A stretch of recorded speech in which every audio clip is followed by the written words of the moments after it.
everyone, welcome to Books Amaze. My name is Avni and today I have a book review to share with you all, and the book's name is Afterlife: The Desolation. This was a review copy sent to me by author himself, whose name is Pankaj Kumar Shasini.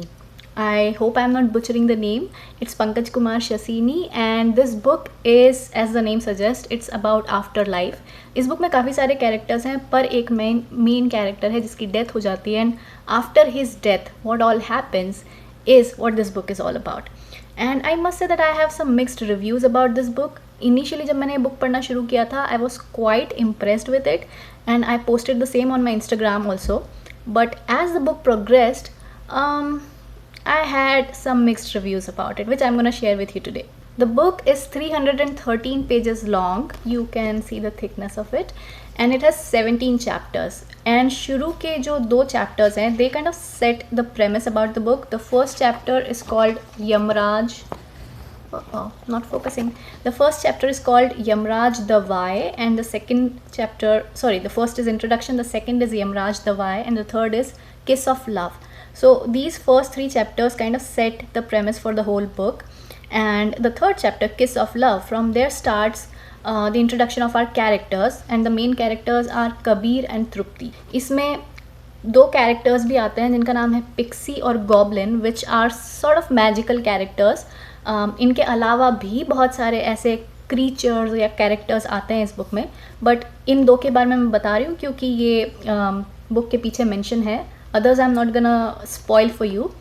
But या I mean initially जो built up है कबीर और तृप्ति की story का, वो बहुत ही interesting है, थोड़ा सा इमोशनल भी है, and it's very realistic kind of a love story. आप लोग जानते हो मुझे क्लीशेड लव स्टोरीज पढ़ना बिल्कुल पसंद नहीं है, but this story of Kabir and Tripti I was really into it and I really liked how it was described. अब इस बुक की स्टोरी कुछ ऐसी है कि मैं उसे बहुत ज़्यादा डिस्क्राइब नहीं कर सकती, अदरवाइज बहुत सारे स्पॉयलर्स सामने आ जाएंगे. So I have to be very careful in reviewing this book. लेकिन मैं आपको ये चीज़ें बता सकती हूँ जो मुझे इस बुक में बहुत अच्छी लगी और जो उतनी अच्छी नहीं लगी. सो फर्स्ट ऑफ ऑल जो चीज़ें मुझे बहुत अच्छी लगी इज़ एक तो जो बिल्टअप था स्टोरी का वो बहुत अच्छा था. दूसरी चीज़, इसमें जो आफ्टर लाइफ का कॉन्सेप्ट जिस तरीके से बताया गया है वो बहुत ही रियलिस्टिक लगता है. I mean neither you nor I know what happens after life, neither the author of course, but यहाँ पर उन्होंने जिस तरह से क्रिएटिव लिबर्टी का यूज़ किया है वो बहुत ही कमेंडेबल है. एंड आई थिंक ऐसे टॉपिक्स में क्रिएटिव लिबर्टी का वैसे भी आप बहुत खुलकर यूज़ कर सकते हो, जितना चाहे कर सकते हो, क्योंकि आपको कोई क्वेश्चन करने वाला नहीं है, राइट. बट यहाँ पर काफ़ी रियलिस्टिक तरीके से चीज़ें कही गई है up to the first half of the book, I would say at least. और सोल्स और स्पिरिट्स की कॉन्सेप्ट को बहुत अच्छे से लिखा गया है, बहुत रियलिस्टिक तरीके से लिखा गया है. एक जगह थी जहाँ पर ये लाइन थी कि सोल्स और spirit are not the same, और वो मुझे बहुत अच्छी लगी. इनफैक्ट काफ़ी सारी लाइंस मैंने इसमें मार्क करके रखी हुई है, वो उस पर मैं आऊँगी. बट या मतलब ये बुक पढ़ते समय आपको स्पिरिट्स का या आत्माओं का डर नहीं लगता है, जो क्लीशे तरीके से काफ़ी सारा बुक्स में होता है या फिर हमारी बॉलीवुड की हॉलीवुड की मूवीज़ में दिखाते हैं कि आत्माएं आती हैं, आत्माएं परेशान करती हैं, या आत्मा अपना कुछ हिसाब चुकता करने के लिए आती हैं. जो क्लीशे तरीके की चीज़ें होती हैं ना, वो सब इसमें नहीं है. इसमें भी आत्माएं हैं, इसमें भी स्पिरिट्स हैं, सोल्स हैं, लिविंग बींग्स हैं, डेड बींग्स हैं, सब कुछ है इसमें. लेकिन किसी भी चीज़ से आप फ्राइटेंड नहीं होते हो. कुछ चीज़ें जो मुझे इस बुक में उतनी अच्छी नहीं लगी वो थी कि काफ़ी सारी जगह मुझे ऐसा लगा कि इस बुक में बहुत सारी थीम्स चल रही हैं. फॉर एग्ज़ाम्पल कहीं एक स्पिरिचुअल एस्पेक्ट चल रहा है, फिर कहीं कुछ क्रिएचर्स आ जाते हैं, फिर कहीं मैजिक होने लगता है, फिर कहीं उइजा बोर्ड का यूज़ हो रहा है, फिर कहीं शमन आ जाते हैं. And yeah there were too many characters somehow. और मुझे लगा कि उतने सारे कैरेक्टर्स की ज़रूरत नहीं थी, उतने सारे क्रीचर्स की ज़रूरत नहीं थी.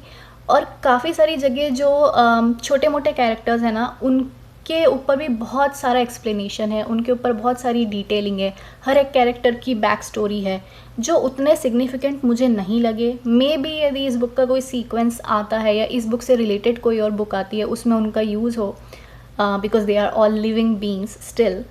बट मुझे लगा कि उतना ज़्यादा डिटेलिंग में जाने की ज़रूरत नहीं थी. ये बुक काफ़ी शॉर्टेंड हो सकती थी. सो या those were the moments I felt कि थोड़ा सा स्ट्रेस्ड हुआ है. इस बुक में कुछ बहुत ही अच्छी लाइंस भी हैं.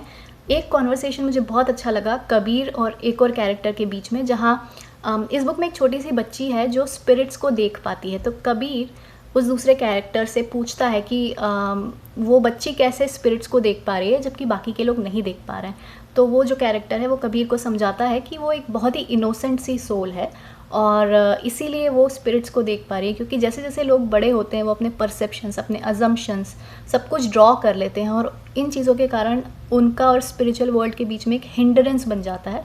इसलिए वो उन सब चीज़ों को नहीं देख पाते जिन्हें एक प्योर, एक इनोसेंट सोल देख पाती है। वो कॉन्वर्सेशन मुझे बहुत अच्छा लगा।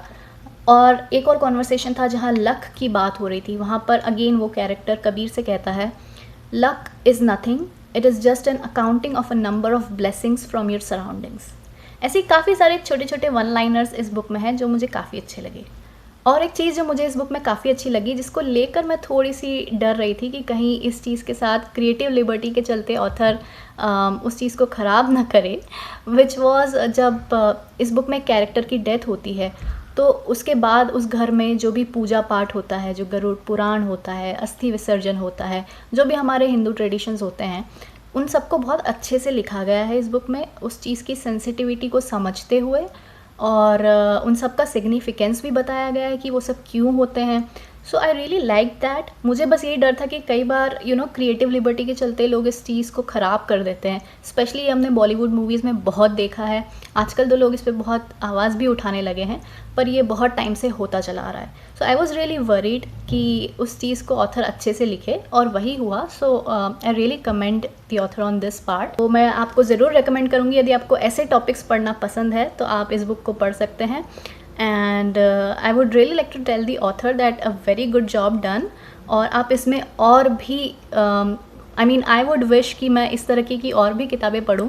तो मैं चाहूँगी कि आप इसमें और भी क्रिएटिव तरीके यूज़ करके और भी अच्छी अच्छी स्टोरीज़ लिखें। And if you guys would like to read this book, you can give it a try. I am mentioning the link of this book in the description box below. You can go ahead and check it out. And if you liked this video, then don't forget to give it a thumbs up. And if you didn't like it, you can give it a thumbs down, no problem. And I'll see you soon with a new video. Till then, you guys take care of yourself, keep reading and keep smiling.